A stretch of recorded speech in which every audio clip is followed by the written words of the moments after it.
আসসালামু আলাইকুম ও রহমতুল্লাহ বারকাতু। আশা করি সকলে ভালো আছেন। আপনারা দেখতে পাচ্ছেন সোলানি আঁশের শেয়ার কারসাজির তদন্তে নেমেছে বিএসইসি।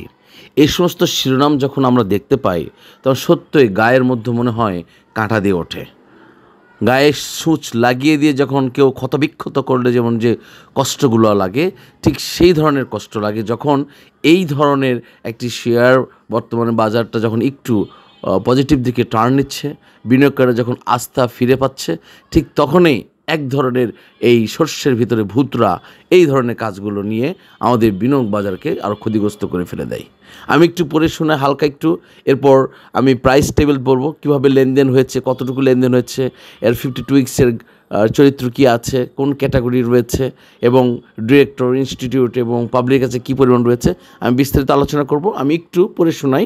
আমি এটা করছি কেন, এটা জাস্ট সত্যতা যাচাইয়ের জন্য, যে আমরা এই ধরনের নিউজগুলো পেয়ে তারপর আলোচনা করি। শেয়ার নিউজ, এটা আমি আপনাদের আলোচনা করছি, একটু মনোযোগ সহকারে সাথে থাকুন।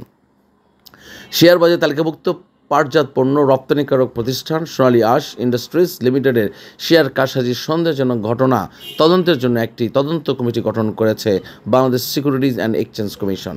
2023-24 অর্থ বছরের আর্থিক প্রতিবেদন সহ সংগঠিত সব ঘটনা খতিয়ে দেখতে কমিটি কাজ করবে।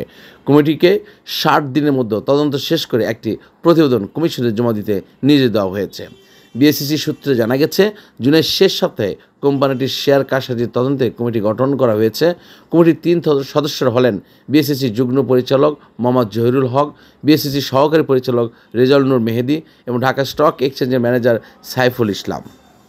সূত্র জানিয়েছে, কমিটি সোনালী আঁশের শেয়ার সংক্রান্ত বেশ কয়েকটি অভিযোগ তদন্ত করবে।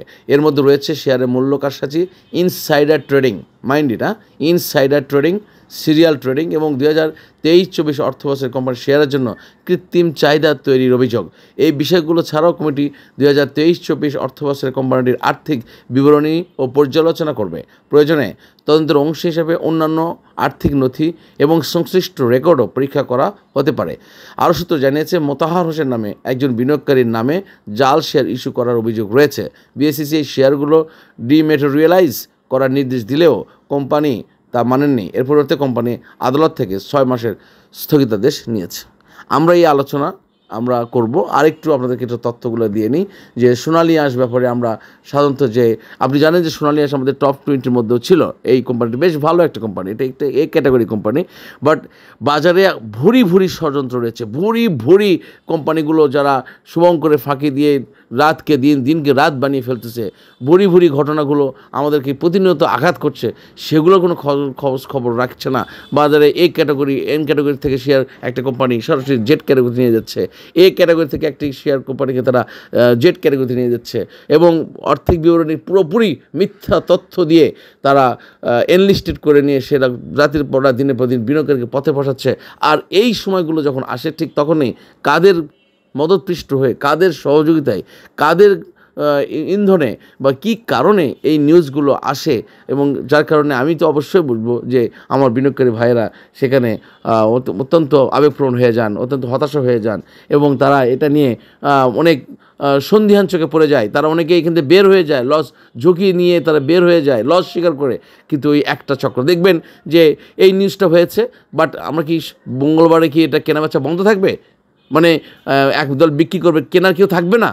মানে এই নিউজটা করেছে কারা, এই নিউজের সাথে কারা জড়িত? এই যে আমাদের এই হলুদ মিডিয়া বা আমরা যারা এই যে এই সাংবাদিকের কাছে আমরা অনেক সময় জিম্মি হয়ে যাই, বা এই যে এই বিষয়গুলো আমাদেরকে নেগেটিভ বা হাইপ করে ছড়ানো হয়েছে, আমি এই জায়গাটায় আমার বিনিয়োগ বাজারে আমার বিনিয়োগকারী ভাইদেরকে সতর্ক করতে চাই যে আমরা এই জন্যই আমি বারবার আপনাদেরকে বলি, আমাদের সতর্ক হতে হবে, আমাদেরকে সিদ্ধান্ত নিতে হবে যে আমরা নো প্রফিট নো সেল, এই স্লোগানটাই শুধু আমাদেরকে রক্ষা করতে পারে।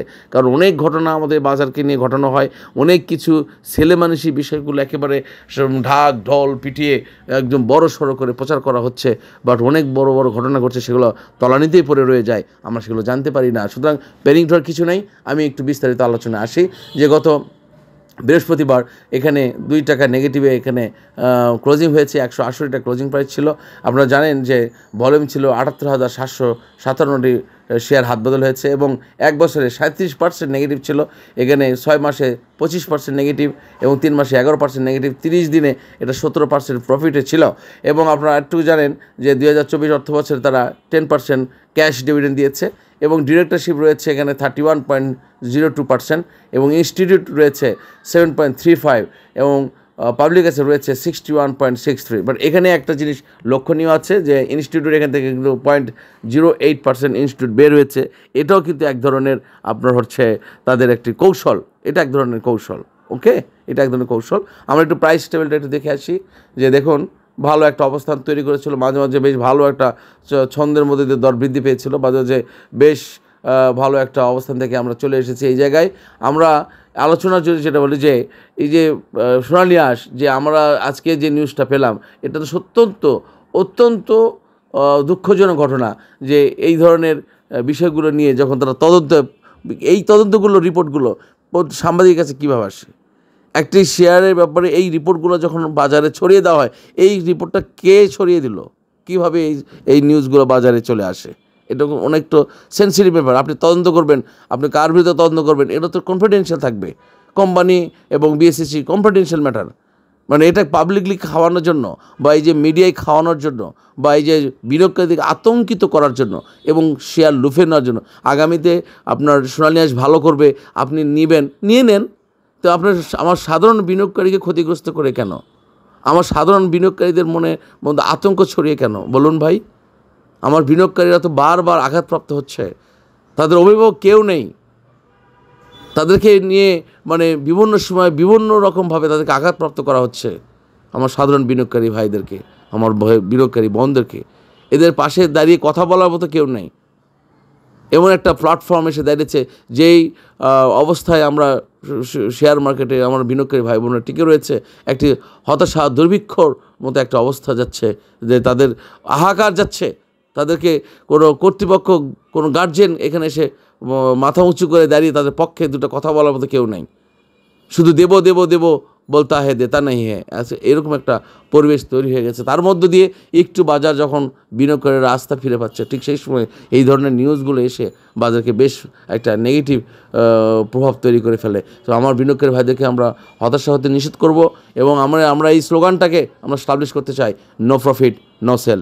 যতই যা বলুক, যতই হলুদ মিডিয়া কাজ করুক আর যতই প্রিন্ট মিডিয়া কাজ করুক, আর যেভাবেই বাজারে হাইপ ছড়ানো হোক না কেন, যেভাবেই আপনার ম্যানমেড আপনার যেসব প্রবলেমগুলো ছড়ানো হোক না কেন, আমরা বিচলিত হব না, ঠিক আছে? আমরা বিচলিত হব না। তবে একটা কথা হচ্ছে, আপনাকে অবশ্যই ইনভেস্টের আগে আপনাকে দেখে শুনে বুঝে আপনার যতটুকু ক্যাপাবিলিটি রয়েছে, যতটুকু আপনি টলারেট করতে পারবেন, যতটুকু আপনি হজম করতে পারবেন, ঠিক ততটুকুই আপনি ফান্ডিং করবেন, ততটুকু আপনি ইনভেস্ট করে আপনার পুঁজিটাকে নিরাপদ রাখবেন এবং আপনি প্রফিট টেক করবেন। আমি এই বলে বিদায় নিচ্ছি। সকলের জন্য শুভকামনা রইল। আল্লাহ হাফেজ। আসসালামু আলাইকুম ওয়া রাহমাতুল্লাহি ওয়া বারাকাতুহু।